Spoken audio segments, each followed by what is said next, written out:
Krishna diagnostic centre बरोबर भागीदारी करून शासनाने राज्यातील 43 शासकीय रुग्णालयात सिटी स्कॅन सुविधा सुरू केली आहे। मात्र गेली 3-4 महिने शासनाकडून पैसे मिळालेले नाहीत। पाठपुरावा करूनही रक्कम मिळत नसल्याने इचलकरंजीतील आयजीएम रुग्णालयातील तातडीची सिटी स्कॅन सेवा वगळता उर्वरित काम आजपासून बंद करण्यात आले। परिणामी रुग्णांची मोठी गैरसोय होतीये। इचलकरंजीतील आयजीएम रुग्णालय 2016 सालापासून शासनाकडे हस्तांतरित झालंय।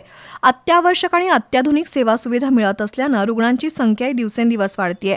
दरम्यान राज्य शासनाच्या सार्वजनिक आरोग्य विभागाने कृष्णा डायग्नोस्टिक सेंटर बरोबर करार करून राज्यातील 43 शासकीय रुग्णालयात सिटी स्कॅन सुविधा सुरू केली आहे। त्यामध्ये इचलकरंजीतील आयजीएमचा समावेश आहे। इचलकरंजीतील आयजीएममध्ये दररोज सरासरी 35 ते 40 रुग्णांचे सिटी स्कॅन केले जातात। इथल्या 9 कर्मचाऱ्यांचा पगार आणि इतर खर्च यासाठी महिन्याला 8 ते 10 लाख रुपये खर्च येतो।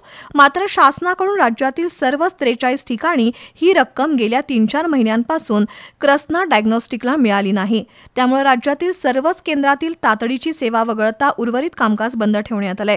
आज इचलकरंजीतील आयजीएम रुग्णालयात सिटी स्कॅन सुविधा बंद होती। परिणामी रुग्णांची गैरसोय होतीये।